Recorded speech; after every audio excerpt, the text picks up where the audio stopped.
આજની ધર્મકથા. પ્રણામ. કેશવજીભાઈ બાળપણથી જાણે એમનું જીવન મેરીગો રાઉન્ડ રમતું હોય એવું રહ્યું. ઘડીકમાં ઉપર, ઘડીકમાં નીચે,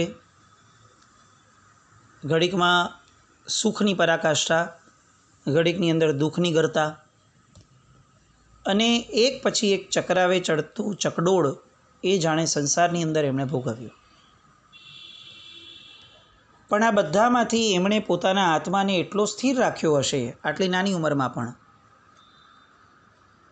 કે આવી પરિસ્થિતિઓમાંથી પણ એમને પરમાત્મા ભક્તિ સ્વરૂપ સિદ્ધાચલજીની યાત્રા કરવાનું સૂઝ્યું. અને યાત્રા સમયે માનસિક સ્થિરતા કેટલી હશે કે એમને જ્ઞાનાભ્યાસમાં આગળ વધવાનું સૂઝ્યું.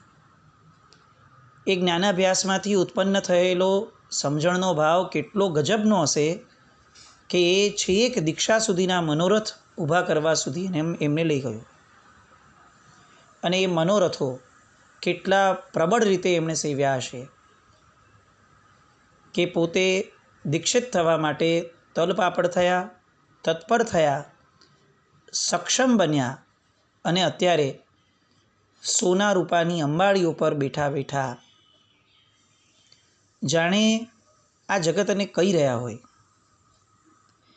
કે આ સર્પ જેમ કાંચડી ઉતારી દે છે અને આગળ હાલતો થઈ જાય છે, પોતાની ચામડી સ્વરૂપ જેને કહી શકાય એવી કાંચડી પણ ઉતારતા સર્પને એક સેકન્ડ લાગતી નથી.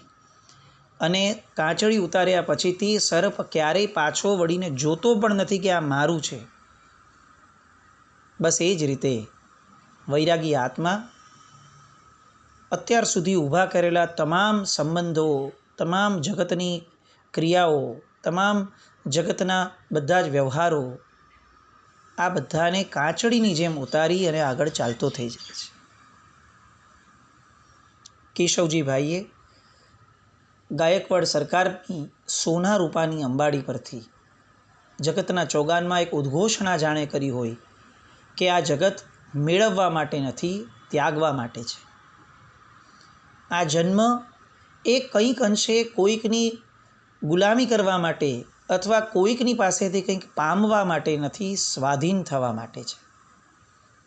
અને ગમે તેવી દુઃખની પરિસ્થિતિઓ પણ જો તમને ચલાયમાન નથી કરતી તો તમારું લક્ષ્ય સમાન મુક્તિનો માર્ગ, મુક્તિનું ભાજન એ નક્કર રીતે તમારી માટે માર્ગ કરી જ આપે છે. આવી અનેક પ્રેરણાઓ સાવ બાલ્ય અવસ્થામાં જેમને કહી શકાય એવા આ કેશવજીભાઈ પાસેથી આ જગતે અને આપણે બધાએ શીખવા જેવી છે. એમનું વરસીદાન લોકો જોઈ જોઈને અચંબિત થતા હતા. આવી પરિસ્થિતિમાંથી બહાર આવ્યા. માતા અને પિતા 6 દિવસની અંદર બંનેઓનો સાથે સ્વર્ગવાસ થઈ ગયો હોય, અને ફક્ત ભાઈઓ એ પણ નાના નાના બધા, અને એમાંથી વૈરાગ્ય માટે ઉપર ઉઠવું. આપણે ત્યાં એક શબ્દ છે ઉદાસીન ભાવ. બીજો એક શબ્દ વ્યવહારિક જગતમાં પોપ્યુલર છે, એ છે ઉદાસ. આમ જોવા જઈએ તો બંનેઓના પ્રોનાઉન્સિએશનમાં બહુ વાંધો નથી લાગતો, બહુ સિમિલર લાગે કે ભાઈ ઉદાસ હોવું અને ઉદાસીન હોવું. બહુ મોટો ફરક નહીં હોય. સામાન્ય ગુજરાતીથી વિમુખ થયેલા લોકોને તો અત્યારે બહુ શબ્દો એક જ લાગતા હશે આ બેઉ, પણ હકીકતની અંદર બંનેઓની અંદર જમીન આસમાન કરતાં મોટો ફરક છે. અધ્યાત્મ જગત ઉદાસીન હોવાને ગુણ ગણે છે અને ઉદાસ હોવાને દોષ ગણે છે. ઉદાસ હોવું એટલે પરિસ્થિતિઓની અસરને મન પર લઈ અને ઉદ્વિગ્ન હોવું, સંક્લિષ્ટ અવસ્થામાં જવું, એ ઉદાસ થવું. અને ઉદાસીન હોવું એટલે ઉદ વત્તા આસીન. ઉદ એટલે ઉપર, પરિસ્થિતિથી ઉપર ઉઠવું અને ઉપર બેસવું, અને પછી ઉપરથી પરિસ્થિતિને જોવી અને પરિસ્થિતિને એક સ્મિત આપવું કે આમાં તો કાંઈ દમ હતો જ નહીં. આ ઉદાસીનપણું. દરેક પરિસ્થિતિઓમાં ન હરખ ન શોક, આ ભાવ જેના મનમાં પ્રવર્તે એ ઉદાસીન ભાવ. આ જગતની ઉપર જાણે એક શક્તિપીઠ રાખ્યું હોય અને શક્તિપીઠ ઉપર બેઠો બેઠો આત્મા દ્રષ્ટા ભાવે જે જગતની પરિસ્થિતિઓને, જે જગતની ઘટનાઓને જુએ છે અને જોયા પછીથી ફક્ત એક સ્મિત આપે છે કે આમાં શું મોટો પર્યાય, આ તો પર્યાય હતો, નીકળી ગયો, બીજો આવી ગયો. આ ઉદાસીન ભાવ. અને આવો ઉદાસીન ભાવ આ કેશવજીભાઈના જીવનની અંદર ઠાંસીને આટલી નાની ઉંમરમાં આપણને મળ્યો જોવા. એમનો વરઘોડો શહેરના મુખ્ય ભાગોમાં ફર્યો, બહાર કમાટી બાગમાં આવ્યો અને ત્યાં સુંદર અને ઘેરા એવા આસોપાલવના વૃક્ષની નીચે સુશોભિત સમવસરણ જે રચના કરવામાં આવી હતી, એ સમવસરણની અંદર હજારો જૈનો અને જૈનોતરોની હાજરીથી ભવ્ય એવા સમવસરણની એમણે પ્રદક્ષિણા કરી. ત્યારબાદ ગુરુરાજ શ્રી કમલસુરીશ્વરજી મહારાજા એમણે દીક્ષાની ક્રિયા શરૂ કરાવી. બરોબર મુહૂર્ત થયું અને માથાના કેશનો પ્રથમ લૂંચન કર્યું અને ત્યાર પછી કરેમી ભંતે સામાયમ સવ્વમ સાવજ્જમ જોગમ પચ્ચખામી જાવત જીવમ પજ્જુવાસામી. જે શબ્દોનું પરિવર્તન બોલવા આખીને આખી જિંદગીની ભેટ ધરવી પડે એવું સવ્વમ સાવજ્જમ જોગમ પચ્ચખામી. આ જગતના, આ જીવનના સર્વ સાવધ્ય યોગનો ત્યાગ, સર્વ સાવધ્ય યોગ. અને ક્યાં સુધી? તો કે જાવત જીવમ પજ્જુવાસામી.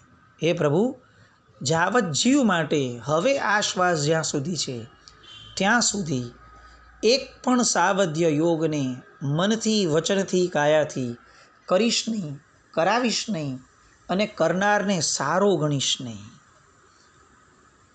સાવધ્ય યોગને સારો નહીં ગણું. આ જે આખી પ્રક્રિયા પરમાત્માના શાસનની ઉત્કૃષ્ટ પ્રક્રિયા જેને કહી શકાય, આવું પચ્ચખાણ, આનાથી મોટું પચ્ચખાણ કદાચ પરમાત્માના શાસનમાં અસ્તિત્વમાં પણ નથી. એવું પચ્ચખાણ લેવાના ભાગ્યશાળી આ કેશવજીભાઈ બન્યા. સંવત 1950ની માગસર સુધી દસમનો એ શુભ દિવસ, 17 વર્ષની ખીલતી વય અને દીક્ષા અંગીકાર કર્યા પછી આ કેસર વિજયજી મહારાજ સાહેબ તરીકે કેશવજીભાઈ પ્રસિદ્ધ બન્યા. આચાર્ય વિજય કમલસુરીશ્વરજી મહારાજાના શિષ્ય તરીકે જાહેર કરવામાં આવ્યા. જીવનનો રાહ બદલાઈ ગયો. સ્વ અને પરની ઉન્નતિ કરવા માટે વર્ધમાન સ્વામી ભગવાને જે ભેખ લેવા માટે પ્રેરણા કરી છે જીવ માત્રને, એ ભેખ એમણે ગ્રહણ કર્યો. પાળિયાદ જેવા નાના સરખા ગામ, અજાણ્યા ગામના વતની એવા કેશવજીભાઈ અગર દીક્ષા ન લીધી હોત તો આ જગતની અંદર અનંત આત્માઓ જે રીતે આવ્યા અને વયા ગયા એવી રીતે તેઓ પણ આવ્યા હોત અને એમના અસ્તિત્વને સંવેદી અને વયા ગયા હોત. જગતમાં કોઈને પણ એમની નોંધ લેવા સરખું પણ એમની માટેનો કદાચ વિકલ્પ થયો ન હોત. પણ આ આત્મશક્તિઓને અનન્ય માર્ગે જેમણે વાળી અને એના કારણે આજે એમના કાળ ધર્મ પછીના આટલા વર્ષે પણ ધ્યાન માર્ગ શબ્દ બોલાય અને કેસરસુરી મહારાજ સાહેબનું નામ લેવું જ પડે એવી ગજબનાક પરાક્રમની ધારા, એવી ગજબનાક નોંધ લેવું પડે એવું જીવન એ જીવીને ગયા. અને એ જીવનના મૂળમાં હતી આ ક્ષણ. સંવત 1950 માગસર સુધી દસમ. કેસરસુરી મહારાજ સાહેબ અત્યારે કેસર વિજયજી મહારાજ સાહેબ બન્યા. કેશવજીભાઈ હવે વિલીન થયા અને કેસર વિજયજી મહારાજ સાહેબ બન્યા. આ દીક્ષાના પ્રસંગમાં વઢવાણથી તો કોઈ હાજર રહી શક્યું ન હતું ભાઈઓ, કારણ કે એમને ખ્યાલમાં જ ન હતું. એ તો મજાકમાં બોલ્યા હતા. એટલે તરત જ જેવા સમાચાર મળ્યા તેઓ બધા બરોડા આવ્યા અને વડોદરા આવી અને ભાઈને જે કંઈક સમજાવવા વિચાર કરે ત્યાં તો એમણે ભાઈના તન, મન, ભાષા, રહેણીકરણી આ બધાની અંદર જે ગંભીરતાપૂર્વકનો એક પરિવર્તન આવ્યું છે એ પરિવર્તનનું જોયું અને મનથી જ એમને ખ્યાલ આવ્યો કે આ તો ઉચ્ચ ભાવમાં તલ્લીન રહેવા માટે જન્મેલો જીવ છે. એટલે હવે એનામાં બીજો કોઈ અવકાશ આપણે ઊભો કરવો એ અયોગ્ય છે. અને બહુ સરસ રીતે એમણે પણ આ ભાવને સ્વીકાર્યા દીક્ષા પછીથી. અને કેશવજીભાઈનું, કેસર વિજયજી મહારાજ સાહેબનું હવે દીક્ષા જીવન અહીંયાથી શરૂ થયું. પ્રથમથી જ એમને જ્ઞાનાભ્યાસની લગ્ની જબરદસ્ત. અને જ્ઞાનાભ્યાસની અંદર પણ એમને તત્વવાળા ગ્રંથો એ સૌથી વધારે ગમતા. અને એટલે ધીરે ધીરે એમની અંદર એ જ્ઞાન પરિણમિત થતું પણ દેખાતું. ઉપાશ્રયમાં પ્રથમ તો દર્શન કે વંદન માટે કોઈ આવતું તો એ શ્રાવકોને સામાયિક પ્રતિક્રમણ, પૌષધ, પૂજા વગેરે ધર્મક્રિયાઓ વિશે એવું સુંદર સમજાવતા. 17 વર્ષનો તરવરિયો યુવાન, કોને બેસવું ન ગમે, અને એમાં પણ આટલા મિષ્ટ અને મધુર ભાષી મહાત્મા મળે તો કોને બેસવું ન ગમે. અને એ રીતે એમના પરિચયમાં આવનાર અથવા એમના થોડાક શબ્દો સાંભળનાર એ શાસ્ત્રના, પરમાત્માના, શાસનના પરમ અનુરાગી બની જતા. અને એટલે વારંવાર મુલાકાતે આવવાનું મન થતું. પણ આ બધામાં અટવાયા વગર સાહેબે શાસ્ત્રો, આગમો, સૂત્રો વગેરેનો અભ્યાસ પણ સંપૂર્ણ કાળજીપૂર્વક શરૂ કર્યો. સ્વ અને પર આ બંને માટે સાહેબ હવે એટલા અક્ષીર સાબત થવાના હતા કે જાણે જગતમાં આ સ્વ પરનો ભેદ એકદમ સ્પષ્ટપણે ઉતારવા માટેનો એક યોદ્ધા, એક દેવદૂત આવીને બેઠા હોય એવી પરિસ્થિતિનું નિર્માણ હવે હાથવેતમાં હતું. એવું કહેવાય છે કે વ્યક્તિ જ્યારે દીક્ષા લે છે ત્યારે એ પોતાનો એકલાનો તારનારો નથી બનતો, એ આખા કુટુંબને માર્ગ આપનારો બને છે. અને એટલા માટે માતા પિતા અથવા સ્વજનોનો સૌથી મોટો ઉપકાર કયો એમની ઉપરનો? તો કે દીક્ષા લેવી. કારણ કે દીક્ષા લેશું તો આપણે એમને માર્ગ બતાવી શકશું, સાચા માર્ગે વાળી શકશું. અને એક આત્મા નીકળશે તો એની પાછળ કુટુંબની અંદરથી ઘણા પાપ નીકળી જશે. આ એક આખી જે વિચારણા છે એ અહીંયા કેસર વિજયજી મહારાજ સાહેબના જીવનમાં મોસ્ટ એપ્લિકેબલ બની. વડોદરાની અંદર ચાતુર્માસ પૂર્ણ થયું, વિહાર કરવાની તૈયારી હતી. વળી દીક્ષાના યોગોદ્વહન માટે સાહેબે એમને માંડલિયા મોકલ્યા હતા, જોગમાં પ્રવેશ કરાવડાવ્યો અને ધામધૂમથી વળી દીક્ષા પણ સંવત 1950ની મહાસુદ બીજના દિવસે કરાવડાવી. ત્યાર પછી ગંધાર તીર્થની યાત્રા કરવાનું થયું. અને આ યાત્રામાં જ્યારે જવાનું નક્કી થયું એ પ્રસંગે કેસર વિજયજી મહારાજ સાહેબને એવું લાગ્યું કે હું તો આ તીર્થયાત્રા વગેરે શુભ પ્રવૃત્તિઓ બધી કરીશ દીક્ષા લીધી છે એટલે, પણ મારા ભાઈઓએ શું ગુનો કર્યો છે? સંસારી ભાઈઓએ જે મારી પર ઉપકાર કર્યો છે એ ઉપકારનું ઋણ મુક્તિ એનું જે મારું લક્ષ્ય છે એ તો જ સફળ બને જો હું એમને આ માર્ગે ધીરે ધીરે કરીને વાળું. એટલે એમણે એમના લઘુભાઈઓને ધર્મક્રિયાઓમાં રસ લેતા કરવા માટે નાના ભાઈ હીરાચંદ એને, કે જે ઓલરેડી ઘણા સંસ્કારયુક્ત હતા અને એમની વેવલેન્થવાળા એમને લાગતા હતા, એમને તરત જ આ યાત્રાનો લાભ આપવાનું મન થયું અને એમને વડોદરા બોલાવ્યા. હીરાચંદભાઈ આવ્યા. દરેક ધર્મ સાધનામાં એ એમને સાથે રાખવામાં લાગ્યા. અને હીરાચંદભાઈને પણ આ બધા યોગો એ મનથી પસંદ આવતા હતા, કારણ કે પૂર્વનો કંઈ યોગ લઈને ચોક્કસ જન્મ્યા હશે. એમનું આત્મકલ્યાણ એ જાણે કેસર વિજયજી મહારાજ સાહેબનું લક્ષ્ય હોય એ રીતે એમનામાં તેઓ સંસ્કારના, ચારિત્રના સંસ્કારના અંકુરો એ ખીલવવામાં યત્નશીલ બન્યા. તીર્થયાત્રાએ બોલાવવું એ માસ્ટર સ્ટ્રોક સાબિત થયો. હીરાચંદભાઈ યાત્રા સમયે હાજર થયા, એમની સાથે મીઠી હૂંફમાં રહેવા લાગ્યા. અને જે પણ સંબંધોની અંદર ખટાશ નાની મોટી પણ આવી ગયેલી એ ખટાશ પણ આ રીતે દૂર થઈ. ભાઈએ પણ સહર્ષ એમને યાત્રા માટે જવા માટેની છૂટ આપી.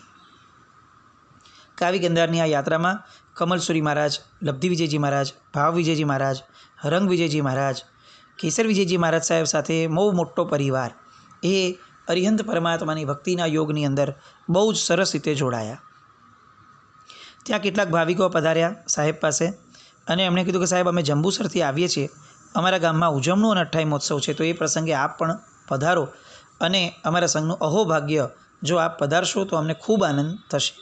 સાહેબે હા પાડી અને ત્યાં 8 દેરાસર 8 દિવસનો મહોત્સવ થયો, જેની અંદર અલગ અલગ રાગ રાગિણીપૂર્વક પૂજ્ય લબ્ધિ વિજયજી મહારાજ અને પૂજ્ય કેસર વિજયજી મહારાજ એમણે પૂજા વગેરે અને ઘણી બધી આ આરાધના વગેરે જંબુસરની અંદર લોકોને કરાવડાવ્યો અને સરસ મજાનો લાભ લીધો.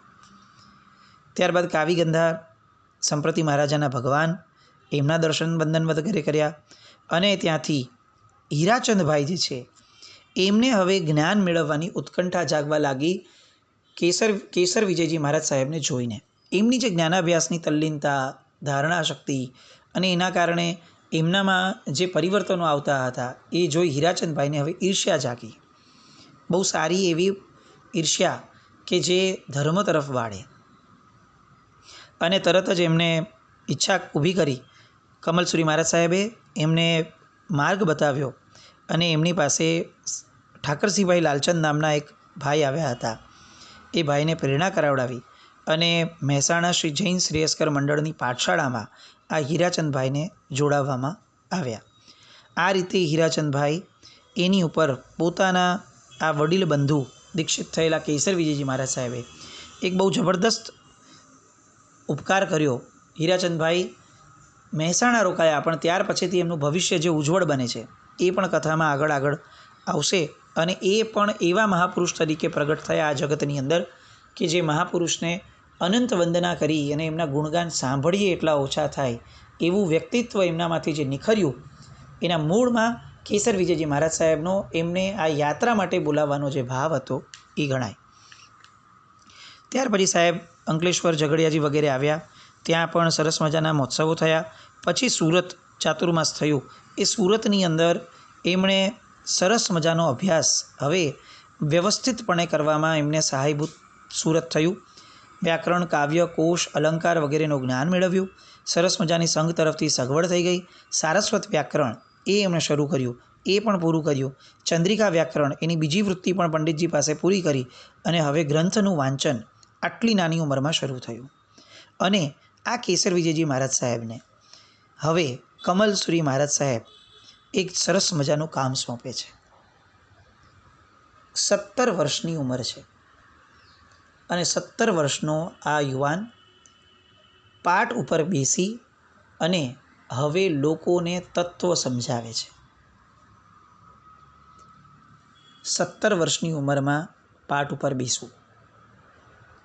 17 વર્ષની ઉંમરની અંદર દીક્ષા થયાને હજી વર્ષ પૂરું નથી થયું, માંડ વર્ષ પૂરું થયું છે. અને ગુરુ ભગવંતે એવી કઈ યોગ્યતા જોઈ હશે કે સીધા એમને પાઠ ઉપર બેસવાના પારગામી તરીકે એમને સ્થિત અને સ્થાપિત કર્યા. અને એ પણ ગુરુ ભગવંત કયા? કમલસુરી મહારાજ. આપણે આને આ પહેલાંના બંને ચરિત્રમાં જોયું છે કે ટકોરા બંધ ઘડતર કરવું અને બરોબર ચકાસણી કરવી એ કમલસુરી મહારાજ સાહેબનો દૃષ્ટિકોણ આપણે આની આગળના બંને ચરિત્રમાં જોયો છે. એવા કેસરસુરી મહારાજ, એ કેસરસુરી મહારાજને આ આજે સુરતની અંદર સૌ પ્રથમવાર પ્રવચનનો યોગ સાહેબે સોંપ્યો. એમની વાણીની મીઠાશ, એમની ભાષા, એમનો શબ્દોચ્ચારણ, એમની માનસિક સ્પષ્ટતા, આટલી નાની ઉંમરની અંદર આટલી બધી લાયકાત, એ જાણે એમનું ઉજ્જવળ ભવિષ્ય, એની આગાહી અને ભવિષ્યવાણી કરતા હોય એ રીતનું વાતાવરણ થયું. સૌથી પહેલું વાક્ય જે સાહેબ પાઠ ઉપર બેઠા પછી પ્રવચન સ્વરૂપે બોલ્યા હતા એ હતું, હે ભવ્ય જીવો, જ્યાં સુધી આત્મજ્ઞાન ન થયું હોય ત્યાં સુધી બધું જ ફોકટ સમજવું. દેવ, ગુરુ અને ધર્મ આ 3 તત્વોની શ્રદ્ધા કરવી તે દ્રવ્ય કે વ્યાવહારિક સમ્યત્વ, પણ આત્મજ્ઞાન થવું એ જ ભાવ અથવા નિશ્ચય સમ્યક્ત્વ. આ સમ્યક્ત્વની પ્રાપ્તિ ન થાય ત્યાં સુધી 4 ગતિના ફેરા કદી પણ ઓછા થતા નથી. માટે આત્મજ્ઞાન મેળવવું આવશ્યક, અતિ આવશ્યક છે. પુત્રના લક્ષણ પારણામાંથી વ્યાખ્યાનનો પહેલો જ શબ્દ જેનો આત્મજ્ઞાન ઉપર હોય એ વ્યક્તિ હવે આત્મજ્ઞાનના કેવા દ્વારો ખોલવાના આ જગત માટે. અને આત્મજ્ઞાનની અંદર જે પણ જીવને પ્રવેશવું હોય એ માટેનો ક્રમબદ્ધ માર્ગ જે રીતે સાહેબ આપે છે. પૂજ્યશ્રી દ્વારા લિખિત એક પુસ્તક છે, આત્મજ્ઞાન પ્રવેશિકા. કોઈ પણ વ્યક્તિ ધર્મમાં પ્રવેશ્યો છે અને જો એણે હવે આત્મજ્ઞાનની દિશા તરફ, અધ્યાત્મની દિશા તરફ આગળ વધવું છે અને જો એને નાની મોટી પણ કન્ફ્યુઝન હોય કે મારે કઈ રીતે આગળ વધવું, સૌથી પહેલાં શું કરવું, તો મને એવું લાગે છે કે આ પુસ્તક એની માટે અનેક દ્વારોને ખોલતી માસ્ટર કી ગણી શકાય. આત્મજ્ઞાન પ્રવેશિકા.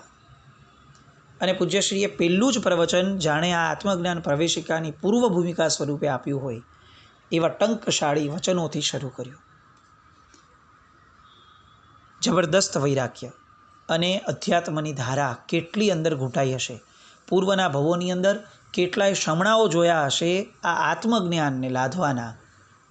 ત્યારે આટલી નાની ઉંમરની અંદરમાં આવા શબ્દો બોલવાનું સૌભાગ્ય પ્રાપ્ત થાય. અંદર ઘૂંટાયેલું એ આત્મજ્ઞાન હવે કેટલા આગળ લોકોને વધારવા માટે યત્નશીલ બને છે અને કયો વિકાસ લોકો માટે જબરદસ્ત સરળતાપૂર્વકનો શક્ય બને છે, એ બધી વાતો આવતીકાલે ફરીથી જોઈએ. કેસર વિજયજી મહારાજ એ જાણે હવે કેસરિયા કરી અને આ જગતને, જૈન ધર્મને સેવનારા લોકોને અધ્યાત્મ અને આત્મજ્ઞાનની દિશા કઈ રીતે બતાવે છે એ જાણવું ખરેખર આવશ્યક છે. કારણ કે આ હોરાઇઝોન, આ પ્રદેશ આજે પણ આપણી માટે ઘણો આવૃત થયેલો નથી, ઢકાયેલો છે. આત્મજ્ઞાન મેળવ્યા વગર મોક્ષ શક્ય નથી. આ એમની વાતને આગળ આપણે સંવેદીએ અને આપણા જીવનમાં પણ એ દિશા મેળવવાનો પ્રયત્ન કરીએ એવી શુભ મંગલ કામના. જીન આજ્ઞા વિરુદ્ધ કંઈ પણ બોલાયું હોય તો મિચ્છામિ દુક્કડમ. જૈનમ જયતિ શાસનમ.